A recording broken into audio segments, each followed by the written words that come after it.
এই শীতের সন্ধ্যায় যখন কিছু খাইতে মন চায় তখন এমনি করেই চিকেন পকোড়া তোমরা সহজেই বাড়িতে বানিয়ে ফেলতে পারবে। আর যেটা হয়েছিল ভীষণ টেস্টি, আমি তো মাঝে মধ্যেই বানিয়ে খাই। তোমরাও একদিন বানিয়ে দেখো আর আমাকে অবশ্যই ট্যাগ করতে এবং জানাতে ভুলো না কেমন লাগলো। ফার্স্টে চিকেনটাকে আমি ম্যারিনেট করে রেখে দিয়েছিলাম 15 মিনিটসের জন্য। আমি সব কিন্তু ডিটেলস দেখো লিখে লিখে দিয়েছি যাতে তোমাদের সুবিধে হয়। তাহলে চলো একটু গল্প করা যাক। আর তোমরা কারা কারা চিকেন খেতে ভালোবাসো আমাকে অবশ্যই কমেন্ট করে জানিও। মাটন আর চিকেন কোনটা বেশি ফেভারিট তারা কিন্তু কমেন্ট করে অবশ্যই জানাবে। আর পকোড়াটা খেতে সত্যি খুবই টেস্টি হয়েছিল।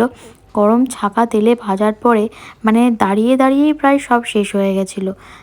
প্লেটে তুলবো কি, আগেই সব শেষ। মামার বাড়িতে করেছিলাম আর তারাও ভীষণ খুশি হয়েছিল। সবাই তো ভীষণ প্রশংসা করেছে। তোমরাও খেয়ে অবশ্যই জানিও। টাটা।